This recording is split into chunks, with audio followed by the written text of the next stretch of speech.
All right, team, here is our last lesson for the unit. So today we're going to be working with 13.4 scientific notation. So take just a moment here for our warm-up and go ahead and fill in this table right here and see what happens. The very similar exponents as you saw in our last one. So see how it goes. All right, hopefully these went okay. And so 10 to the negative third power, remember, would be like 1 over 10 to the positive third power. So this would be 1 over 1,000. 10 to the negative second power would be 1 over 10 squared. So it'd be 1 over 100. 10 to the negative first power is 1 over 10 to the first. So that's just 1 over 10. Anything to the 0 power is 1. And then we have 10, 100, and 1,000. This way, if we look at our table, as we're moving down the table, each step we are multiplying by 10. So you can kind of see that pattern right here. So just remember, negative exponents give you something that's really, really small. Think about 1/1000th as $1 divided amongst 1,000 people means you don't get a whole lot of money. And then when we had positive exponents, 10 to the third power, you actually have a pretty large value. You had 10 to the third power. Now, this next part here, the bottom half of the sheet, I want you to go ahead and just kind of find the following. So if you want to pause the video right now and go through and just see what happens, go ahead and do that. The really important thing here to look at are these questions right here. What happens to the decimal point in each one? We really need to look and see what's going to happen. Okay, so go ahead, pause the video, try these, and then turn it back on, and I will go through my explanation. All right, hopefully you get a chance to go through and do these. So for part A, 6.1 times 10 to the negative first power, think about what's happening here. This is a multiplication sign, not a variable. So this is going to be 6.1 times, well, 10 to the negative first power, even if you looked at the table up above, this would be times 10, 1 over 10. So this is another way you could kind of think about this as 6.1 divided by 10. And what's that going to give us is 0.61. And then for part B, 6.1 times 10 to the first power, that's going to be 6.1 times just 10. So multiplying by 10 is going to move that decimal point to the right. It's going to make it one place value bigger, so that gives us 61. So what happened to the decimal point in each one? Well, this one over here,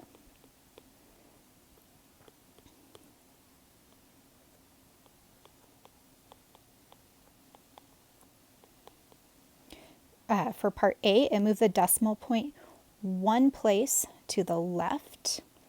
And then for part B, it moved it one place to the right. So A, we got a smaller number, and for B, we ended up with a larger number. Let's look at C, 6.1 times 10 to the negative second power. So this would be equivalent to, let me change my color here real quick, just so I have a little bit more space here. So 6.1 times, well, 10 to the negative second power is 1/100th. So what that means is I'm really taking 6.1 and I am dividing it by 100. So that would give me 0.061. So it looks like that one moved our decimal point 2 places.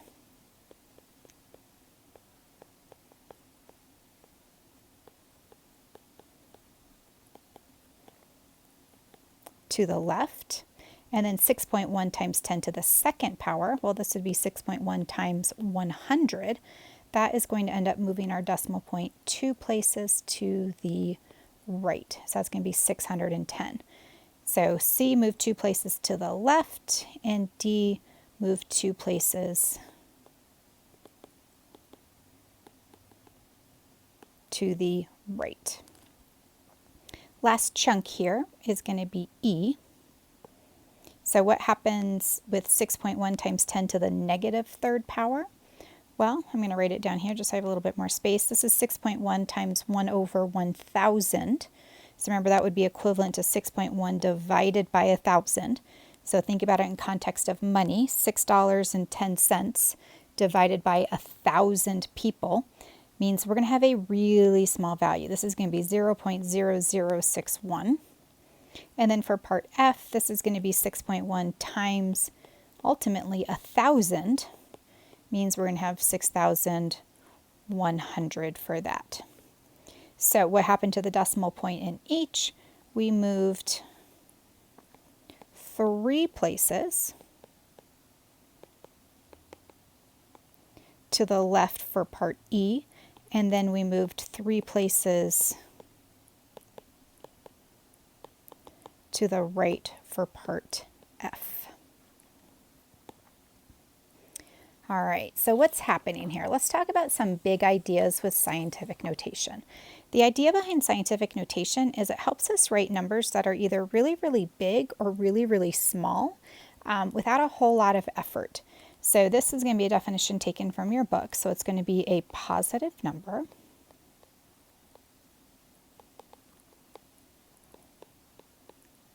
in the form of a times 10 to the nth power. So a can change and n can change, but this times 10, it's always going to remain times 10 because our number system is based in base 10. And then let's keep adding to this where 1 is less than or equal to a, which is going to be less than 10. So what that tells me is we're going to have a number between 1 and 10. It could be equal to 1. So let's talk about what this means. So it's a number between 1 and 10. It can be equal to 1.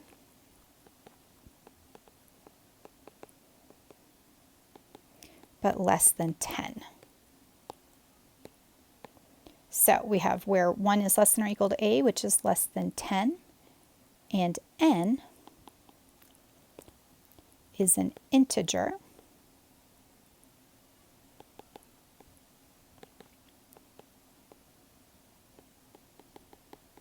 is said to be written in scientific notation.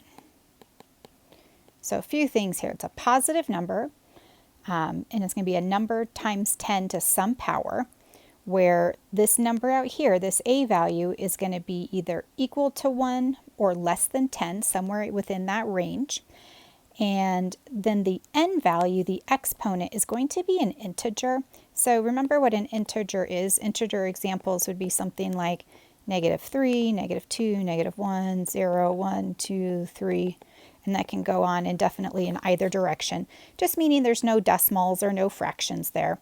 So if we have something that looks like this and meeting those requirements in red, then we say our number is in scientific notation. So why is scientific notation useful? Well, it lets us write really big numbers or really small numbers a little bit more simply.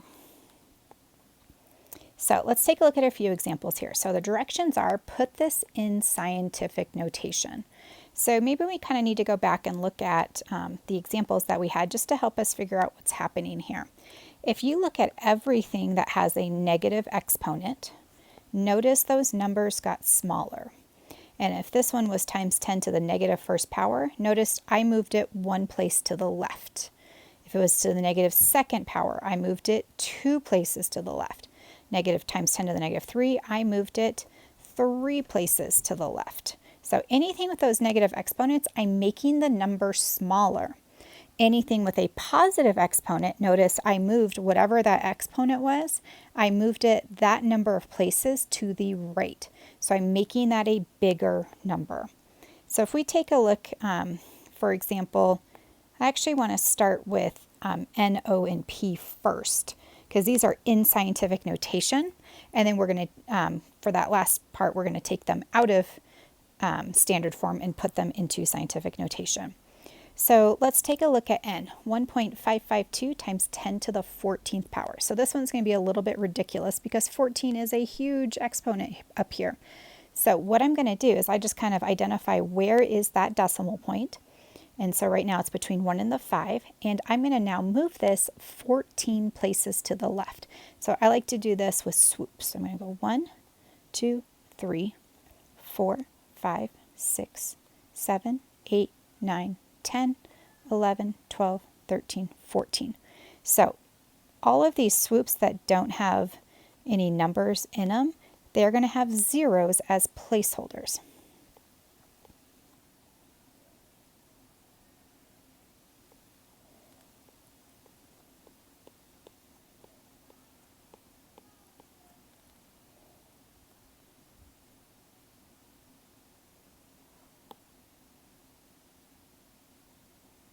Just making sure I had enough zeros in there. Okay, so this is just a ridiculously gigantic number, and this kind of illustrates the point of why scientific notation is useful.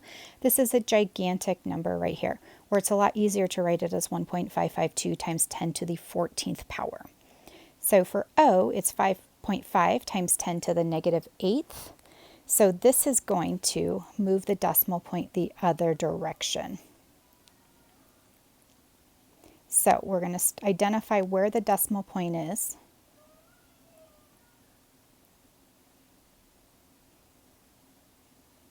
And we are going to move it 8 places to the left. So 1, 2, 3, 4, 5, 6, 7, 8. So again, all of these swoops that don't have digits in them, we are going to fill in with zeros. So we're going to get this really, really small number, 0.0000000055. Now for P, 2.7 times 10 to the 4th, I notice I have a positive exponent. We're going to identify where that decimal point is, and we're going to move it 4 places to the right. So 1, 2, 3, 4. So this one was a little bit more realistic to write out. Keep in mind, it could just be something like 2 times 10 to the 4th. So this one you would need to identify where the decimal point is. So the decimal point is after the 2.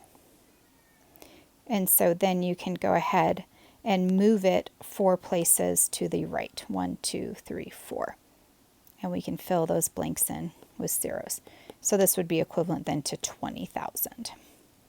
All right, let's go back up through the G through M examples. So this one we are now going backwards. We are going to put this into scientific notation. So we're going to start with 4,000, and we're going to write it like 4 times something, 4 times 10 to some exponent. And so our goal, remember, is we need to get these numbers between 1 and 10, and then we need to figure out how many decimal points we need to move it. So if my decimal point is at the end of the 4,000, I need to move it 1, 2, 3 places to get this to be a number between 1 and 10. 400 is not between 1 and 10. 40 was not between 1 and 10. 4 is between 1 and 10.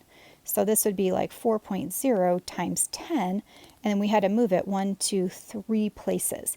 Notice that is a big number. 4,000 is not a little tiny decimal, it's a big number, so we are going to have a positive exponent. Something like 40, we're just moving it 1 place. So this would be like 4.0 times 10 to the first power. Notice on both of these, both G and H, you could have just written 4. That would have been just fine. For I, 40,000, 1, 2, 3, 4 places. So this would be 4 times 10 to the 4th. 0.4.